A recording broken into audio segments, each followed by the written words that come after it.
Assalamualaikum warahmatullahi wabarakatuh. Halo semuanya teman-teman, selamat siang. Selamat datang kembali di channel kesayangan kita, channel Ilo Entry, dan masih bersama saya Ilo. Dimanapun teman-teman berada, semoga teman-teman selalu dalam keadaan sehat walafiat, tanpa kekurangan satu apapun. Amin amin ya rabbal alamin. Dan pada kesempatan yang baik ini, saya akan membawakan satu kisah dari Netrakala. Wow, jadi ini kisah tentang seorang pemuda indigo ya, yang bernama Bima, yang mana dari awal nih, bener-bener dari awal pertama kali dia bisa melihat dalam tanda kutip mereka. Jadi judul aslinya adalah cerita tentang mereka. Kisahnya keren banget ya teman-teman. Dan buat teman-teman yang suka baca, wajib banget nih ngunjungin karya karsanya dari Netrakala, ataupun bisa follow akun Twitternya ya, karena ceritanya di sana keren pakai banget. Oke teman-teman, sebelum kita masuk ke dalam kisahnya, buat teman-teman yang mungkin baru gabung atau yang sudah lama gabung tapi ternyata lupa nih, belum diklik tombol subscribe-nya, ayo bisa diklik dulu tombol subscribe, jangan lupa lonceng notifikasinya juga dinyalakan agar teman-teman selalu mendapatkan notifikasi dari konten-konten yang akan kami upload di setiap harinya. Dan untuk channel Ilo Entry, kami upload setiap hari teman-teman ya, setiap siang jam 12 siang waktu Indonesia bagian Barat. Oke, nggak pakai berlama-lama lagi, pasti udah nggak sabaran kan untuk masuk ke dalam kisahnya. Kita langsung saja masuk ke dalam kisahnya. Dari halaman belakang rumah Bang Ilo, kita menuju ke Jawa Tengah.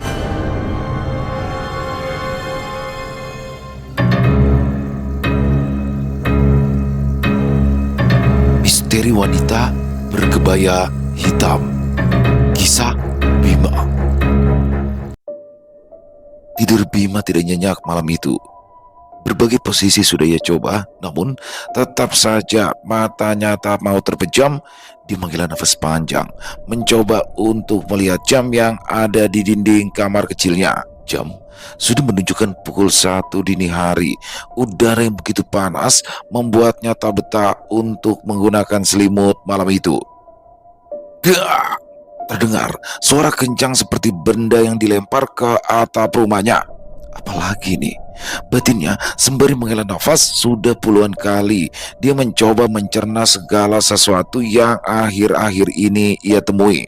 Mulai dengan bertemu sosok yang meminta tolong untuk diantarkan pulang, hingga anak kecil bermata satu dengan muka berdarah-darah datang meminta permen. Takut? Sebagian orang mungkin akan merasakan takut dengan kehadiran mereka, tapi Bima di sini memang sudah dikenal, sudah dicap untuk bisa melihat dan berinteraksi dengan mereka. Beranjak dari tempat tidurnya yang menjadi saksi pertama kali Bima bisa melihat sosok-sosok tersebut. "Bim, besok kamu mau kan tinggal sementara di rumah Bude?" ucap Sekar yang tidak lain adalah ibunya. "Kenapa memang, Bu?" tanya Bima. "Besok, seminggu ke depan, ibu sama bapak ada keperluan di luar kota. Jadi kamu sementara seminggu ini tidur dulu di rumah Budi ya. Tidak apa-apa kan?" ucapnya sambil membelai rambut anak laki-lakinya. Bima terbiasa ditinggal kedua orang tuanya untuk bekerja. Ia tidak mempermasalahkan hal itu, hanya anggukan yang dilakukannya sebagai tanda kalau dia setuju dengan apa yang diminta oleh wanita yang disebutnya sebagai ibu.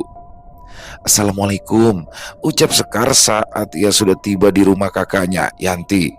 "Waalaikumsalam. Ayo sini masuk," ucap Bude mempersilahkan mereka masuk ke dalam rumahnya. "Ini Mbak, aku mau minta tolong. Seminggu ini biar Bima tinggal di sini ya. Kasihan kalau di rumah sendirian," ucap Sekar yang langsung to the point dengan maksud kedatangannya. "Kamu ini yang tidak masalah kalau Bima mau tinggal di sini, selamanya juga boleh. Tapi ingat, kamu itu juga mesti bisa bagi waktu untuk anak kamu. Bukan cuma kerjaan yang difikirkan," tegur Yanti kepada adiknya tersebut. Sedangkan Bima saat itu sudah disibukkan dengan buku-bukunya. Memang Bima suka sekali membaca, bahkan ia sudah meminta untuk dibuatkan ruang pribadi demi bisa menyimpan koleksi buku-bukunya. "Bima, nanti kamu pakai kamar Mbak Santi ya. Sekarang kan dia udah sama suaminya, jadi kamar itu kosong," ucap Bude di sela-sela obrolan mereka. "Iya Bude," hanya itu yang diucapkan Bima sembari masuk ke dalam kamar yang Bude Yanti katakan. Sudah terbiasa dengan semua ini, tidak ada rasa canggung yang muncul dari diri Bima. "Bude, kamarnya belum dibersihkan ya?" kata Bima yang menjulurkan kepalanya menghadap ruang karat di mana ibu dan kakaknya sedang berbincang. Belum Bim, sebentar ya, nanti Bude bersihkan, ucapnya sambil lalu. Gak apa-apa Bude, biar Bima aja yang bersihin, katanya sambil keluar untuk mengambil perlengkapan membersihkan kamar tersebut. Sudah beberapa waktu Bima membersihkan kamar tersebut, masih terdengar obrolan di antara kedua wanita kakak beradik itu. Bima, ibu pulang dulu ya. Ingat jangan bandel kamu di sini, ucap Sekar berpamitan dengan anaknya. Bima sudah besar Bu, jadi Bima tahu apa yang harus dilakukan, ucapnya sembari menerima uluran tangan Sekar.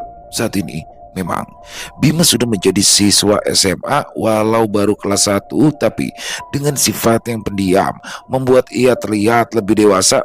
Mungkin karena keterbiasaannya mandiri membuat dia tumbuh menjadi pribadi yang jauh lebih tangguh daripada penampilannya.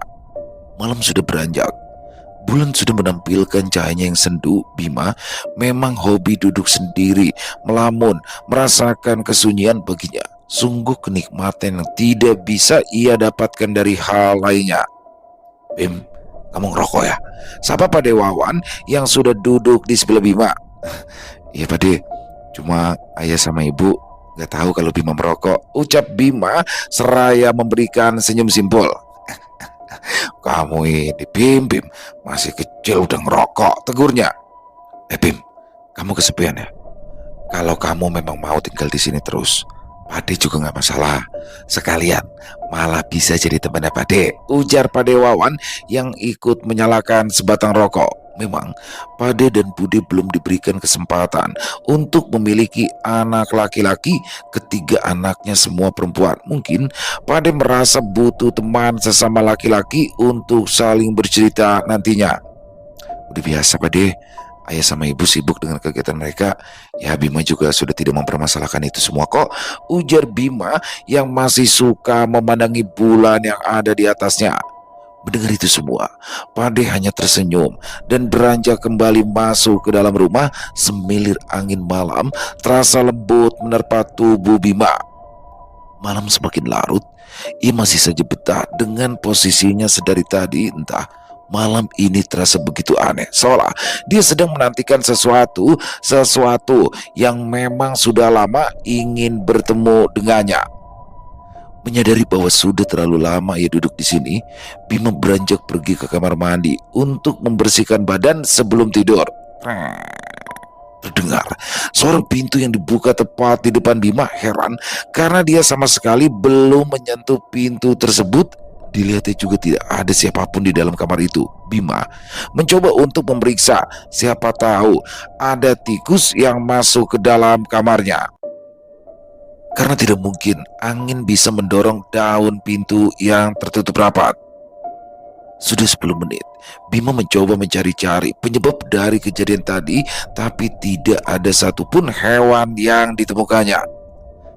Mungkin memang angin, atau tadi aku nutupnya kurang kenceng, batin Bima sambil merebahkan tubuhnya. Lelah dengan aktivitas yang dilalui seharian, Bima langsung bisa terlelap untuk menuju alam mimpi. Entah apa yang terjadi, tiba-tiba Bima tersentak terbangun, badannya tidak bisa digerakkan, tubuhnya kaku, namun matanya benar-benar terbuka lebar. Dan yang lebih mengagetkan lagi, dia melihat ada sosok hitam kurus yang sedang berjongkok berada tepat di sisi badannya. Satu tangan panjangnya memegangi bagian bawah, satu tangannya memegangi bagian atas tubuh Bima. Bentuk makhluk itu tinggi besar dengan warna kulit hitam legam, kuping yang runcing, memiliki mata merah menyala. Takut dengan apa yang dilihat, Bima seketika memejamkan mata. Tubuhnya masih tidak bisa bergerak, nafasnya memburu, dan hanya doa yang bisa ia ucapkan dalam hati. Berteriak pun dia tidak bisa, mulutnya benar-benar terkunci hingga dalam sekali sentakan akhirnya Bima bisa bergerak. Nafasnya masih memburu, tubuhnya basah oleh keringat. Astagfirullah, astagfirullah. Itu apa tadi? Ucap Bima yang masih ketakutan dengan apa yang ia lihat barusan. Jelas tadi itu bukan mimpi. Sosok itu benar-benar nyata dilihatnya. Jam sudah menunjukkan pukul 2 dini hari. Kembali ia membaringkan badannya. Bayang-bayang sosok tadi masih tertera jelas dalam ingatannya. Kembali tidurnya terasa tidak nyaman. Dia memimpikan sesuatu yang aneh, bertemu dengan sosok kakek-kakek yang bisa terbang, manusia setengah hewan, dan yang lainnya. Pagi harinya, dia terbangun dengan badan yang cukup panas. Sejenak, dia ingin bangun untuk bisa pergi ke sekolah, namun saat baru saja ia beranjak, kepalanya begitu berputar hingga ia menabrak kursi dan terjatuh. Astagfirullah, kamu kenapa Bim? Badan kamu panas banget, ucap Bude Yanti yang mencoba membangunkan Bima untuk kembali ke tempat tidur. Gak tahu Bude, tiba-tiba badan Bima jadi gak enak. Eh, Buat berdiri aja pusing, ucapnya dengan lirih. Seketika Bima muntah, tetapi yang keluar hanyalah cairan bening. Melihat itu semua, Bude Yanti segera memanggil suaminya. Kita ke dokter sekarang, ucap Pade yang melihat kondisi Bima begitu pucat dan panas. Khawatir dengan penekannya, mereka berdua lantas langsung pergi menuju rumah sakit. Bima di jok belakang hanya bisa mengerang karena badannya begitu panas. Sesekali ia membuka mata, dilihatnya sepanjang perjalanan banyak sekali makhluk-makhluk aneh yang dia lihat. Setelah sampai di rumah sakit, keadaan Bima tidak jauh lebih baik. Dia hanya bisa menutup matanya. Baru kali ini dia melihat begitu banyak hal-hal di luar nalar. Apa yang sebenarnya terjadi denganku? Apa ini semua halusinasi? Batin Bima, kepalanya benar-benar pusing dan serasa hampir meledak. Setelah masuk UGD, Bima langsung mendapatkan perawatan. Beberapa kali suster keluar masuk sambil membawa beberapa barang seperti infus dan lainnya. Bagaimana kondisi Bima, dok? Tanya Bude yang masih terlihat khawatir dengan kondisi Bima. Tidak ada yang perlu dikhawatirkan. Bima ini hanya kecapean dan untuk sementara bisa rawat jalan dan tidak boleh terlalu banyak pikiran ya, ucap salah satu dokter yang memeriksa Bima. Namun tetap Bima harus menghabiskan satu kantung infus sebelum ia diperbolehkan pulang. Seharian dia tidak berani membuka mata, bahkan ketika diajak bicara oleh budenya. Di mana Bude? Tanya Bima masih memejamkan matanya. Lagi beli makan. Kamu kenapa sih? Kok masih merem-merem gitu? Masih pusing, ujar Bude Yanti. Iya Bude, tiap matanya dibuka kayak melayang-layang. Gila Bima yang tidak mau menceritakan apa yang dilihatnya. Nah, itu Pade udah balik. Habis ini Bude pulang duluan ya. Kasihan itu kakakmu kalau di rumah nggak ada orang, ucapnya. Ya Bude, maaf Bude merepotkan, kata Bima dengan sedikit membuka matanya. Pade, ada yang mau Bima ceritakan, ujar Bima setelah budenya pergi meninggalkan mereka berdua.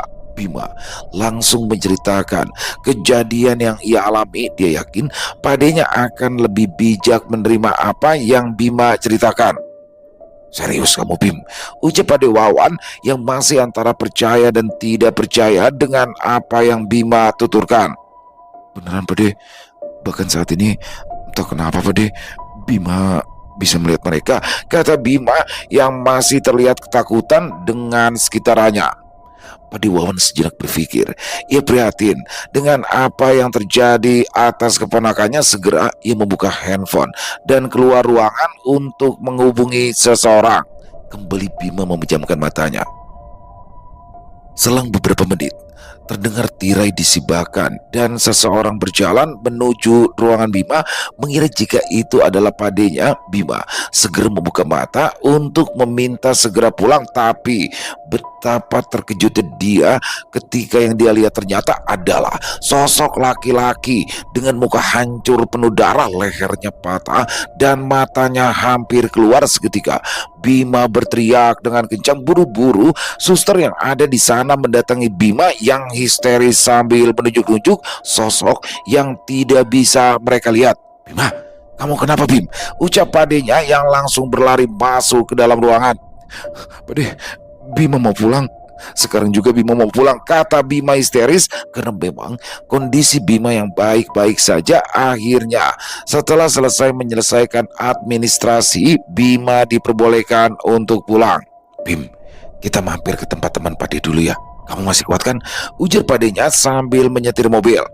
Kuat Pade, Asal jangan ke rumah sakit ya, kata Bima yang masih ketakutan atas kejadian yang ia alami. Bahkan di dalam mobil pun ia masih sering memejamkan matanya. Entah sudah berapa lama mereka mengendarai mobil menembus jalanan hingga terasa mobil yang mereka tumpangi mulai melambat. Padenya sudah menghentikan dan memarkirkan mobil di salah satu rumah yang cukup modern dan megah. Terlihat laki-laki parubaya sudah menunggu mereka di teras rumah. Assalamualaikum Rif, salam Pak Dewawan kepada temannya itu. Waalaikumsalam, ayo silakan duduk, ucap Pak Arif. Rumah itu terlihat sejuk. Ada beberapa sosok yang sedang berdiri mengawasi mereka, tapi bentuknya sama saja dengan manusia. Bahkan Bima pikir itu adalah manusia biasa, sampai salah satu dari mereka terlihat berjalan menembus dinding. Lihat apa nak? Ujar Pak Arif yang mengikuti arah pandang Bima. Enggak pak, maaf, ucap Bima yang tidak enak jika terlihat tidak sopan. Jadi ini keponakan Rif. Semalam itu dia. Kemudian Pak Dewawan menceritakan apa yang sudah terjadi kepada Bima. Ya, memang ada sesuatu yang unik dari anak ini, Wan. Dan aku sendiri tidak bisa menutup mata batin yang sudah terbuka. Sosok yang kamu temui itu adalah salah satu dari penjaga keluarga.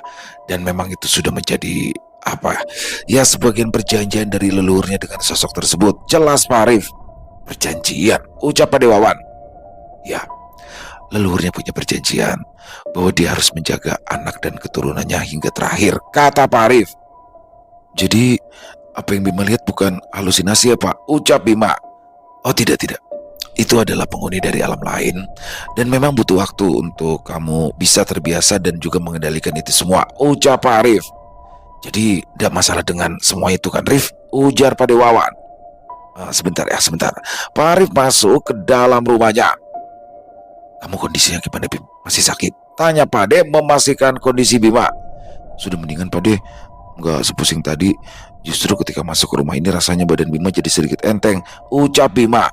Alhamdulillah, syukur kalau gitu, kata Pak De yang mulai menyalakan rokoknya. Beberapa menit sudah Pak Arif masuk ke dalam rumah hingga terdengar pintu yang terbuka. Kali ini dia membawa nampan berisi 3 gelas teh hangat dan 1 gelas air putih. Mas Bima, minum air ini dulu ya, nanti biar badannya segar, pinta Pak Arif saat meletakkan ketiga gelas tersebut. Sejenak Bima melihat ke arah Pak De meminta persetujuan. Setelah mendapatkan persetujuan dengan anggukan, barulah Bima meminum air tersebut. Dan benar, setelah meminum air itu, badan Bima mulai berkeringat hebat, tubuhnya terasa ringan dan pusingnya menghilang. Sungguh ajaib. Air apa ini Pak? Tanya Bima penasaran. Kenapa memangnya Mas Bima? Ucap Pak Arif sambil tersenyum. Badan Bima jadi segeran ya, ucap Bima polos. Mendengar itu, Pak De dan Pak Arif justru malah tertawa. Sekarang hidup kamu akan berubah Mas Bima. Apa yang kamu lihat saat ini memang nyata, kata Pak Arif saat mengikuti arah pandang Bima. Apa tidak bisa disembuhkan ya Pak? Ucap Bima yang masih takut dengan apa yang akan ia lihat nantinya. Loh, itu kan bukan penyakit.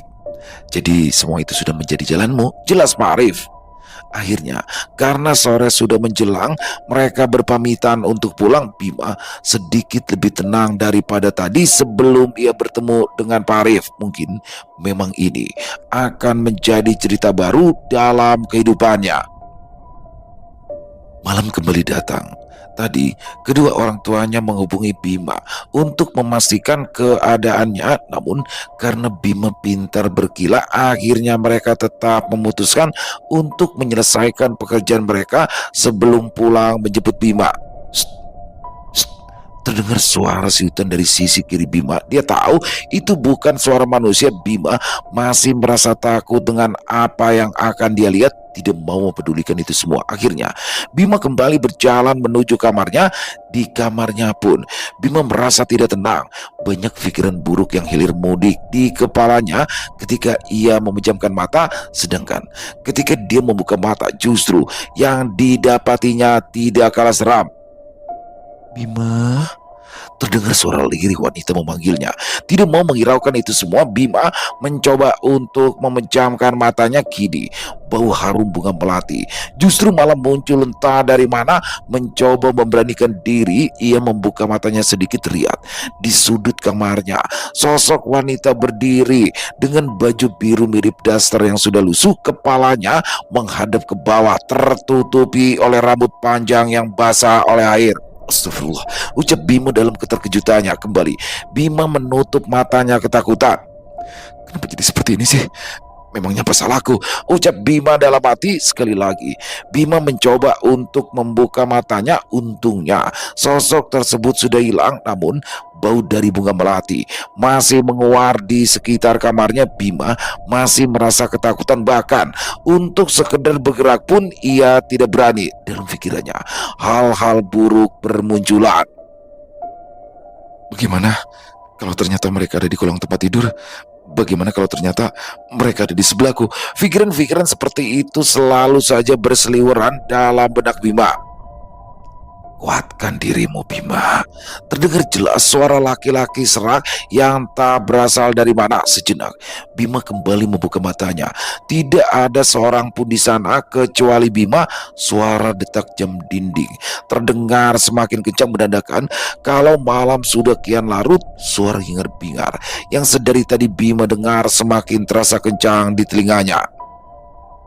Dia tidak berani menengok ke arah jendela, tapi Bima penasaran dengan suara seorang laki-laki yang ia dengar dengan jelas. Kalau memang harus begini, maka aku harus terbiasa, ucap Bima dengan mantap. Dia tahu bahwa dia hanya harus terbiasa melihat sosok-sosok tersebut. Memberanikan diri untuk melihat ke jendela. Sedikit dia sibakan tirai yang persis berada di sebelah tempat tidurnya. Ternyata perbuatan yang dia lakukan merupakan keputusan yang salah. Baru saja dia membuka sedikit gorden, sosok wanita itu sudah menampakkan diri lagi, dan kali ini tepat jelas beradu muka dengan Bima. Kulitnya pucat, matanya merah, sebagian mukanya hancur bagai korban kecelakaan. Bima. Sekali lagi suara wanita itu memanggil nama Bima pelan. Ia mencoba untuk menutup tirai itu kembali dan bermaksud untuk kembali merebahkan tubuhnya di atas kasur. Namun saat kembali menoleh, justru kali ini Bima dikagetkan dengan sosok yang semalam ia temui. Dengan posisi jongkok yang sama persis seperti kemarin malam, Bima sama sekali tidak bisa bergerak. Sosok tersebut begitu mengerikan baginya, terlebih ketika dia tersenyum terlihat barisan giginya yang runcing bagai mata gergaji. Bima, sudah waktunya, terdengar suara yang bersumber dari makhluk tersebut. Dia masih menyeringai menyeramkan, namun jelas suara itu muncul dari mulut makhluk tersebut. Siapa? Siapa kamu? Ucap Bima bergetar hebat. Dia lupa dengan semua penampakan yang dilihatnya seharian ini. Sosok yang ada di depannya itu benar-benar membuat Bima begitu terasa kecil. Belum waktunya kamu tahu siapa aku. Kuatkan mentalmu, Bima. Sekali lagi suara itu muncul dari mulut yang masih menyeringai. Ingat, Bima, ini baru permulaan. Dalam sekejap sosok tersebut sudah hilang dan tergantikan dengan asap tipis. Bima masih syok dengan kejadian barusan. Dia hanya bisa terengah-engah dan kembali meringkuk di atas kasur. Tidak menyangka hanya dalam kurun waktu 24 jam dunianya sudah berubah 180 derajat. Bagaimana aku bisa melalui ini semua? Batinnya yang kini malah dibarengi dengan lelehan air mata yang keluar dari mata kecil miliknya. Azan subuh sudah berkumandang. Semalaman Bima tidak bisa memejamkan matanya. Suara berisik yang timbul dari luar kamarnya membuat dia tidak bisa sedetik pun untuk memejamkan mata. Walau tidak ada lagi sosok yang muncul, tapi tetap sama saja kalau seperti ini ia tetap akan merasa terganggu. Pagi sudah benar-benar datang. Terlihat sinar mentari yang menembus celah-celah jendela yang berada di kamar Bima. Tok tok tok. Suara pintu yang diketuk dari luar. Bima, bangun nak, sarapan dulu. Suara budenya terdengar dari arah luar. Iya bude, sebentar bude, jawab Bima. Sini Bim, Gimana?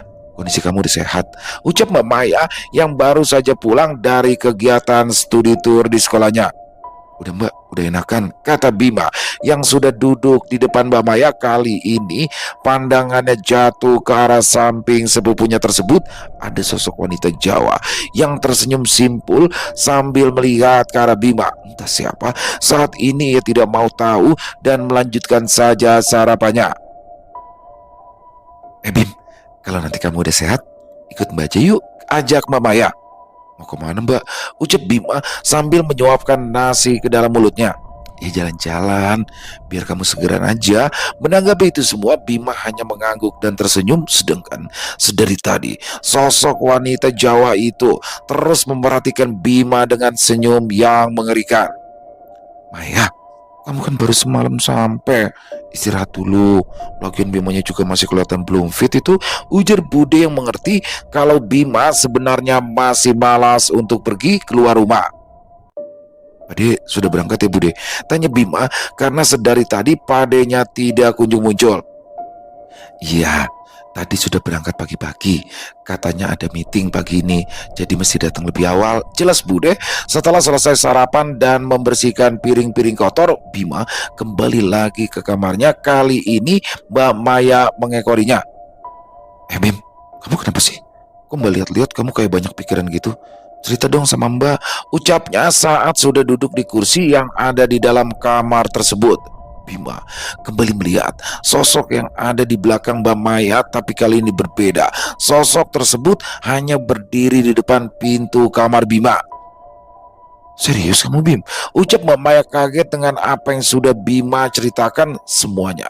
Dari awal hingga kejadian semalam Bima ceritakan secara mendetail. Siang hari kamu juga masih bisa melihat mereka. Terus kamunya gimana? Kata Mbak Maya yang masih shock dengan apa yang Bima ceritakan. Gak tahu Mbak, ya kalau harus seperti ini, ya mau gak mau harus dijalanin Mbak. Tapi sekarang aku masih takut Mbak untuk keluar rumah.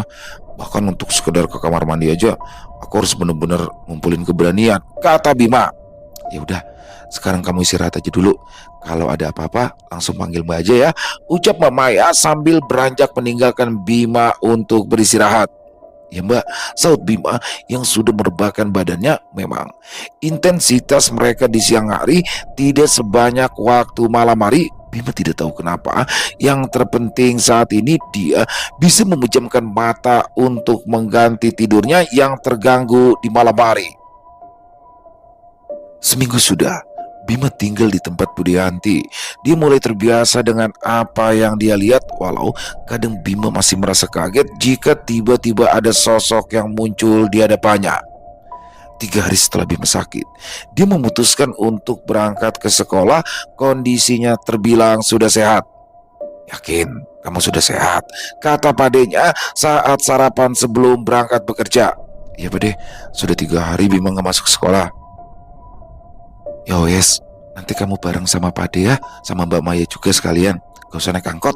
Pintu Budianti yang masih sibuk mondar-mandir sambil membawa makanan. Bima naik angkot aja Bude, kan arah sekolah Bima sama Mbak Maya beda, kata Bima yang tidak mau merepotkan padenya jika harus bolak-balik. Karena memang Bima bersikuku tidak mau diantarkan, Bude dan Pade hanya bisa mengiyakan. Terlebih memang sifat Bima yang seperti itu, dipaksa pun pasti dia tidak akan mau. Sedangkan Maya sedari tadi tidak ikut dalam pembicaraan mereka. Dia masih sibuk dengan makanan dan juga handphone yang dimainkannya. Bima berangkat dulu ya, ucap Bima sambil salim kepada Bude dan Padenya. Hati-hati Bim, nanti siang aku jemput ya, ucap Maya. Hiruk pikuk kendaraan terlihat ramai. Bima berdiri di pinggir jalan yang banyak didominasi oleh para pelajar. Beberapa sudah rapi dengan atribut sekolah, menunggu angkot untuk mengantarkan mereka. Beberapa lagi masih duduk santai sambil merokok di pinggir jalan. Beberapa kali angkot berhenti di depan Bima, tapi semuanya penuh. Malas berdesak-desakan, Bima memutuskan untuk kembali menunggu. Terdengar suara klakson mobil yang sudah berumur mendekati Bima yang berdiri di pinggir jalan. Mangisan, tawar Kenet yang duduk di pinggir pintu angkot tersebut. Penuh gitu Pak, ujar Bima yang melihat di dalam sudah penuh sesak dengan orang. Jam sudah menunjukkan 6.30. Kalau dia harus menunggu angkot lagi, bisa dipastikan dia akan telat. Berdesak-desakan, akhirnya Bima naik dan duduk di sebelah kernet. 10 menit sudah berlalu. Harusnya sebentar lagi ya sampai di jalan masuk ke sekolahnya. Masih sisa 15 menit untuk berjalan menuju ke sana. Sial, tidak ada angkot yang langsung turun persis ke depan sekolah. Alhasil Bima masih harus berjalan beberapa ratus meter untuk menuju gerbang sekolahnya. Gerbang sekolah dengan tulisan Pemuda Bangsa sudah terlihat. Tampak bangunan yang tinggi menjulang dengan barisan pohon-pohon besar di sekelilingnya. Kamu cepat, gerbangnya mau saya tutup, teriak Pak Satpam yang sering dipanggil Pak Ogi berlari. Bima segera masuk ke dalam kompleks sekolah. Sadar bahwa ini adalah pertama kalinya Bima keluar rumah. Dia harus siap dengan segala sesuatu yang akan ditemuinya. Perasaan ngeri sebenarnya sudah mulai menggerayangi batin Bima, apalagi rumor yang beredar bahwa sekolahnya merupakan sekolah tua dengan banyak cerita-cerita seram di dalamnya. Menghela nafas, Bima melangkah menuju kelasnya. Beberapa kali dia melihat sosok yang duduk di atas pohon. Suara cekikikan mereka sebenarnya itu sangat mengganggu pendengaran Bima. Suara cekikikan mereka sebenarnya mengganggu pendengaran Bima, tapi dia berusaha untuk pura-pura tidak memperhatikan itu semua. Bengong aja, udah sehat, ujar Panji yang kini berjalan di sisi Bima. Udah, hanya itu yang diucapkan Bima. Panji sendiri tidak heran dengan kelakuan Bima. Sudah sedari SMP ia berteman dengannya, jadi tidak ada sakit hati yang muncul saat sifat dingin temannya itu muncul. Setibanya di kelas, mereka pun segera mencari tempat duduk yang nyaman di ujung dekat tembok agak ke belakang. Memang peraturan tempat duduk di sekolahnya itu tidak dibuat permanen. Siapa cepat mereka dapat. Kenapa Bim? Ucap Panji yang sedari tadi memperhatikan Bima yang melihat di ujung kelas. Ada anak baru ya Ci? Tanya Bima. Gak ada, mana emang? Itu tunjuk Bima ke salah satu bangku yang berada paling ujung dekat jendela. Halu kamu, nggak ada orang kok di sana, ucap Panji yang bingung dengan perkataan temannya. Tersadar, Bima langsung menoleh ke depan. Sosok yang dilihatnya terlihat seperti murid biasa, walau seragamnya berbeda dengan apa yang Bima pakai. Tidak mau berinteraksi di hari pertamanya, Bima meminta Panji untuk menemaninya membeli minuman di kantin sekolah. Udah tinggal 5 menit ini.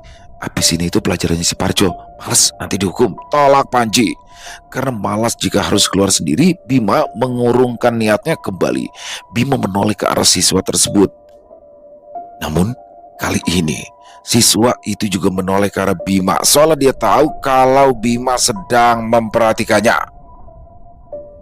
Bel istirahat berdering. Suasana riuh terdengar dari berbagai arah. Lapar? Makan yuk, ajak Panji yang memang doyan sekali makan.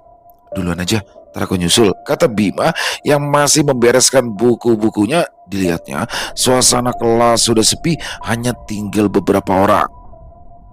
Kamu bisa melihatku? Terkaget, Bima melihat sosok siswa tersebut sudah berada di depannya. Rambutnya yang coklat dengan kulit seputih susu. Tidak mau menghiraukan sosok tersebut, Bima segera beranjak untuk menuju kantin. Aku tahu kamu melihatku. Sudah lama aku perhatikan. Ada yang berbeda denganmu, ucapnya. Tetap saja Bima tidak menghiraukan sosok tersebut dan ia terus berjalan menuju kantin. Bim, sini Bim, teriak Panji yang berada di salah satu bangku di bawah pohon Tanjung. Terhenti, Bima mendapatkan dorongan kuat untuk melihat ke arah atas pohon tersebut. Ada satu sosok, lehernya panjang, matanya terlihat besar berwarna kuning, sedangkan di kepalanya ada tanduk mirip sekali dengan kambing. Jangan ke situ, dia jahil.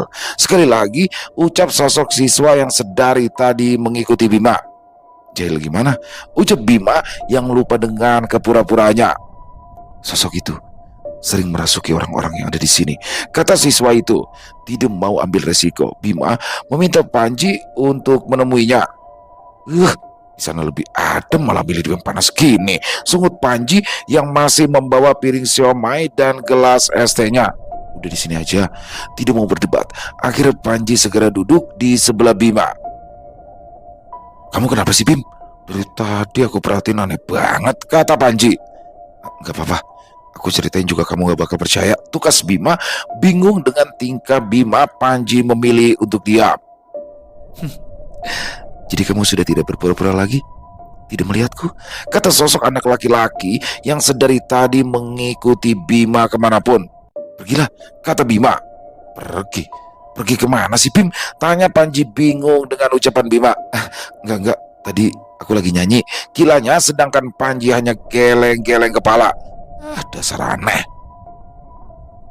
Bel sudah berbunyi, yang menandakan jika jam sekolah sudah berakhir. Gemuruh suara siswa yang beranjak meninggalkan sekolah mulai terdengar riuh di telinga Bima. Dia tidak langsung beranjak. Dia menunggu sejenak agar kondisi koridor sekolah tidak terlalu ramai. Tak lama kemudian, terasa getaran handphone dari saku Bima. Setelah ia buka, ternyata itu adalah pesan dari Mbak Maya, mengabarkan kalau 15 menit lagi dia akan sampai. Suasana di dalam kelas sudah sepi kali ini. Panji sedari tadi sudah pulang. Pergi, ucap Bima jengak dengan kehadiran sosok anak laki-laki yang sedari tadi mengikutinya tidak bergerak. Dia hanya menampilkan senyuman yang membuat bulu Roma berdiri. Tidak mau berlama-lama sendiri dengan makhluk itu, segera Bima beranjak untuk menemui sepupunya.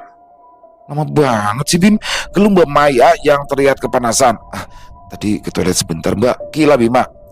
Yuk, ikut Mbak jalan-jalan yuk, ujar Mbak Maya. Tidak tahu akan diajak kemana, Bima pun hanya mengikuti langkah sepupunya. Kali ini Mbak Maya membawanya pergi ke sebuah kafe. Di sini aja, Bim, ucap Mbak Maya sambil menarik tangan Bima untuk mengikutinya di salah satu bangku yang masih kosong di ujung ruangan. Jadi kamu masih bisa ngeliat mereka, Bim, kata Mbak Maya seraya menyeruput segelas es kopi. Masih, Mbak, kenapa emangnya? Tanya Bima. Aku mau tanya deh sama kamu. Sejak kepulangan aku kemarin kok aku kayak ngerasa selalu diawasin ya? Diawasi gimana, Mbak? Ujar Bima yang masih bingung dengan arah pembicaraan sepupunya itu. Ya, setiap kali aku sendirian, aku tuh selalu ngerasa kalau diawasi seseorang, ucapnya yang kini terlihat celingukan. Aku ngeliat apa-apa, Mbak, kata Bima berbohong. Yakin kamu? Ya syukurlah, mungkin akunya aja yang parnoan ya, ucapnya. Sudah beberapa malam aku tuh ngimpi diajak pergi sama wanita, tapi aku sama sekali tidak bisa melihat wajah wanita itu, lanjut Mbak Maya. Bima yang mendengarkan penjelasan sepupunya merasa ada yang aneh. Perasaan mengatakan ada sesuatu yang tidak baik. Tidak mungkin mimpi yang sama bisa terjadi berulang-ulang kali. Tapi dia sendiri juga tidak bisa menafsirkan arti dari mimpi yang dialami oleh Mbak Maya. Semilir angin lembut tiba-tiba saja menerpa bagian belakang leher Bima. Seketika bulu kuduknya meremang. Bocah iki dueko. Terdengar suara wanita yang tak berwujud celingukan mencari sumber suara, tapi tidak didapati seorang pun berada di dekat mereka. Siapa ya sebenarnya wanita itu? Batin Bima yang teringat dengan sosok wanita berkebaya hitam yang dia lihat di hari pertama ia bertemu dengan Mbak Maya. Sepulangnya dari kafe, tidak ada kejadian yang aneh, semua normal. Hanya kali ini Bima merasakan kalau ada sesuatu yang berbeda dengan Mbak Maya. Terlihat seperti ada kabut tipis berwarna gelap yang muncul tepat di atas kepalanya. Bingung harus berbuat apa, Bima sekali lagi memutuskan untuk diam dan tidak menceritakan hal tersebut. Bim, kamu gak apa-apa kan? Kok kamu pucat gitu deh? Tanya Mbak Maya khawatir melihat raut wajah Bima yang pucat sedari tadi. Bima hanya diam dan terlihat sesekali memperhatikan Mbak Maya. Enggak, Mbak, cuma sedikit pusing aja, ujarnya. Setibanya di rumah Bude, kepala Bima masih terasa pusing, ditambah kali ini rasa mual mulai dirasakannya. Mbak, aku langsung istirahat aja ya, ucap Bima. Loh, gak makan dulu, Bim, kata Mbak Maya yang sudah duduk di meja makan menggeleng. Bima kembali menuju kamar. Ingin sekali rasanya ia merebahkan tubuh. Kepalanya begitu pusing dan perutnya serasa diaduk-aduk. Lambat laun, Bima merasakan ada sentakan kecil di kepalanya, ada tarikan-tarikan, seperti rambutnya sedang dicabuti. Membuka mata, disadarinya tidak ada seorang pun di kamar itu kecuali dirinya sendiri. Namun aneh, setelah beberapa saat, rasa pusing di kepalanya mulai menghilang, badannya yang sedari tadi terasa berat mulai terasa ringan, hingga akhirnya matanya terpejam. "Sini, Le," ucap laki-laki tua di depan gubuk yang belum pernah Bima lihat sama sekali. Dia ragu, tapi tanpa bisa dikomando, tubuhnya perlahan mendekat ke arah kakek tersebut. "Ngapunten, Mbah. Eh, Mbah ini siapa ya? Dan saya ada di mana ya?" kata Bima sambil melihat sekitar. Saat ini dirinya sedang duduk di salah satu amben di depan gubuk. Di sekelilingnya banyak terlihat pohon-pohon besar yang tinggi menjulang.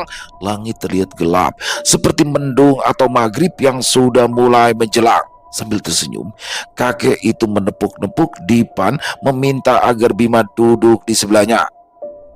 "Kenapa, Cak Bagus? Reneo," ujarnya sekali lagi, meminta Bima untuk duduk di sebelahnya. Bima yang masih bingung dengan apa yang sedang terjadi hanya mengikuti nalurinya, lalu duduk di sebelah kakek tersebut. Dari dekat, kakek itu memiliki raut wajah yang sendu tetapi berwibawa. Senyumannya begitu menenteramkan, bahkan selama beberapa saat Bima tidak bisa mengalihkan pandangannya dari sang kakek. "Wes, ra usah khawatir. Aku ngerti kamu bakalan kuat menerima ini semua." Kembali si kakek berucap yang membuat Bima kebingungan. "Yang terlihat bagus belum tentu bagus, dan yang terlihat jelek belum tentu jelek," lanjutnya lagi. "Ngapunten, Mbah," ucap Bima yang tidak mengerti maksud dari kalimat yang diucapkan oleh laki-laki di depannya. Tersenyum, si kakek beranjak. Kali ini Bima ditinggalkan sendirian di depan gubuk tersebut. Dilihat lagi, suasana begitu mencekam. Banyak sekali sosok-sosok yang mengintip di balik pohon-pohon besar yang ada di sekelilingnya. Beberapa saat, Bima terdiam mematung. Dia tidak berani menggerakkan badannya sesenti pun. "Di mana ini?" batinnya. Berulang kali ia mengucapkan kalimat tersebut, ingin rasanya ia segera beranjak dan mencari jalan untuk keluar, tapi suasana di sini begitu mengerikan, bahkan dia sendiri tidak tahu harus pergi kemana. "Wes, semua itu sudah ada waktunya. Ayo, aku antar pulang," ucap si kakek yang tak dari mana sudah duduk di samping Bima. Terbangun, Bima kaget dengan apa yang barusan dia impikan. Begitu nyata, terengah dia melihat jam yang sudah menunjukkan pukul 5:30 sore, yang memang sebentar lagi waktu maghrib akan tiba. Segera dia bangkit untuk pergi ke kamar mandi. Badannya basah dan juga lengket dengan keringat. Dan ketika dia melintasi ruang keluarga, dilihatnya Mbak Maya sedang duduk menonton TV. Dilihatnya sosok wanita berkebaya itu sekarang mulai mengelus-ngelus rambut Mbak Maya dengan lembut. Melihat kejanggalan itu, sejenak ingin Bima memberitahukan semua yang dia lihat, tapi seringai dari sosok itu benar-benar membuat mental Bima jatuh dan tidak berani menatapnya. Maghrib sudah berkumandang, malam mulai datang. Dengan suara serangga yang mulai bersautan, suasana rumah itu begitu tidak enak. Tidak seperti malam-malam sebelumnya. Budi dan Pade juga pergi sedari sore dan belum pulang. "Kita pesan makanan Jibim," ucap Mbak Maya. "Iya, Budi sama Pade kemana ya, Mbak?" tanya Bima lagi. "Lagi kondangan, paling pulang entar malam." Tidak bertanya lebih lanjut, Bima kembali duduk di sebelah Mbak Maya. Terasa begitu tidak nyaman sedari tadi. Bulu kuduknya meremang. Sesekali dia melirik ke arah sosok yang ada di belakang Mbak Maya yang masih terus mengusap-ngusap kepalanya. "Ada apa ini sebenarnya?" batin Bima, karena perasaan begitu tidak enak dengan apa yang dia lihat. Seolah tahu apa yang Bima batinkan, sosok tersebut kali ini mulai berjalan menuju Bima.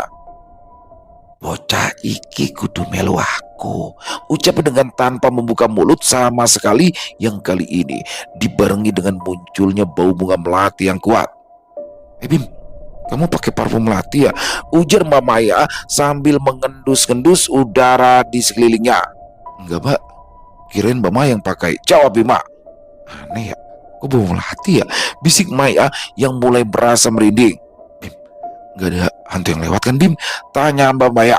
Enggak, Mbak, gak ada apa-apa. Jawab Bima berbohong. Dilihatnya lagi, sosok tersebut seolah-olah Bima terpesona dengan sosok itu. Kendiswari. Tiba-tiba suara laki-laki yang familiar muncul di dalam benaknya. Kendiswari. Betinya bingung, namun ketika ia mengucapkan kata itu, sosok wanita berkebaya hitam itu langsung menoleh. Raut mukanya marah, menampilkan seringai yang menakutkan. Bocah wingi sore, ora usah melu-melu, bentaknya. Kaget, Bima hanya bisa menundukkan kepala. Dia bingung dengan apa yang sedang terjadi.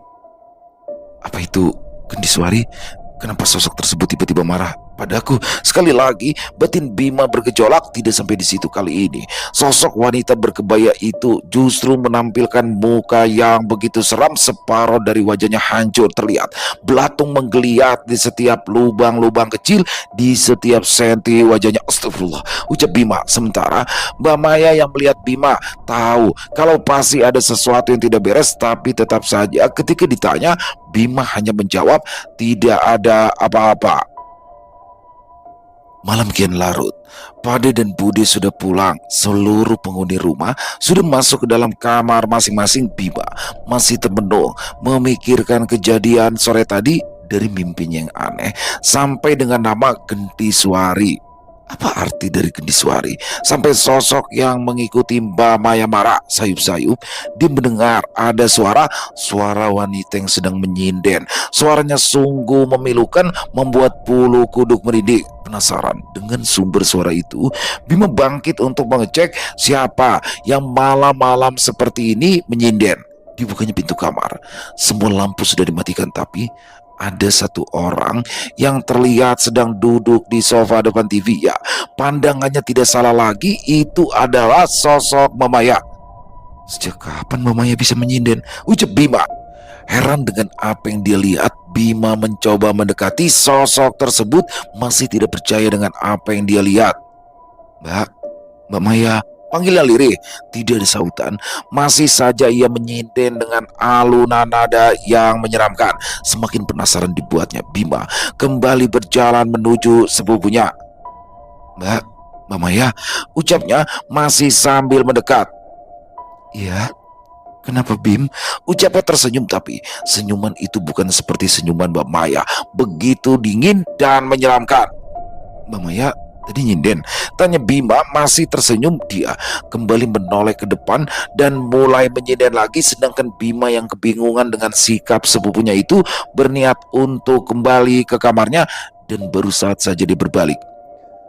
Sudah aku kasih tahu, kamu jangan ikut campur apa yang bukan urusanmu. Terkesiap, Bima kembali menoleh, tapi kali ini sosok Mbak Maya sudah berubah menjadi wanita berkebaya hitam. Seringai di wajahnya begitu menakutkan. Matanya penuh dengan dendam dan ancaman. Raut muka kemarahan muncul di setiap guratan wajahnya. Seketika Bima gemetar, tidak bisa menggerakkan badan sama sekali.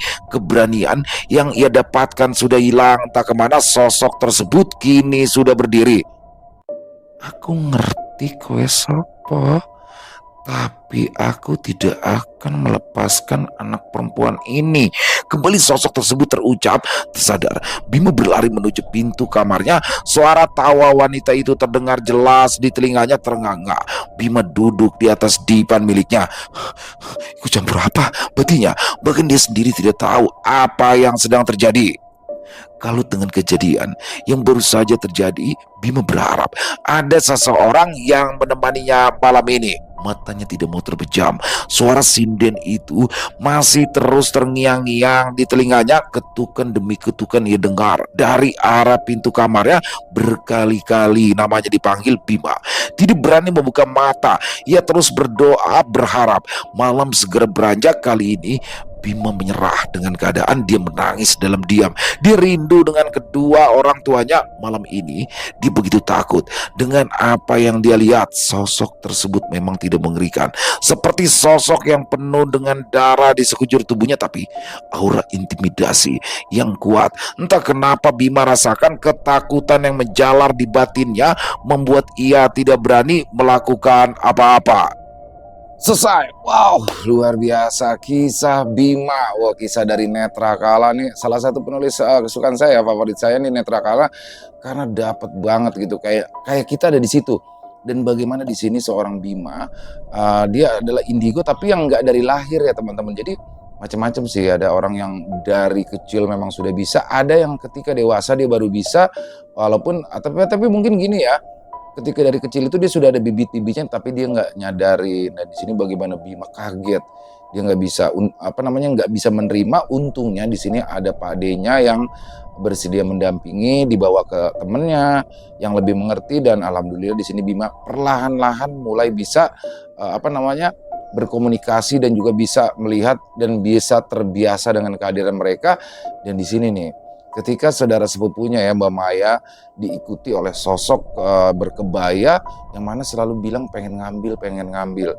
Nah bagaimana di part selanjutnya nanti, apakah Bima bisa menolong Mbak Maya atau bagaimana? Pokoknya besok kita akan up lagi kisah Bima, kisah dari Netra Kala. Terima kasih kepada Netra Kala atas kisahnya yang luar biasa, atas izinnya saya untuk bisa membawakan kisah yang luar biasa ini, dan semoga kisah barusan bisa menghibur teman-teman semua ya, para pecinta penikmat horor misteri, lebih khususnya lagi kepada para subscriber dari channel Ilo Entry.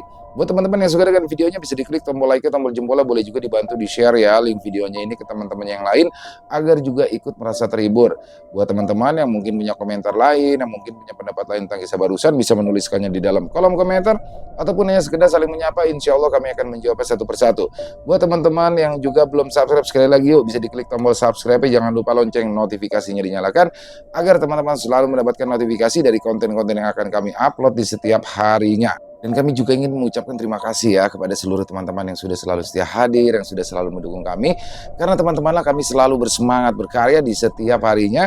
Dan di akhir kata saya Ilo mengucapkan permohonan maaf apabila mungkin dalam pembawaan kisahnya barusan ada kata-kata saya yang salah ataupun ada kata-kata saya mungkin yang kurang berkenan. Saya mohon dibukakan pintu maaf yang seluas-luasnya. Sampai berjumpa lagi di konten-konten kami selanjutnya. Masih bersama saya Ilo di channel Ilo Entry. Salam sehat, sukses selalu untuk kita semua. Wassalamualaikum warahmatullahi wabarakatuh.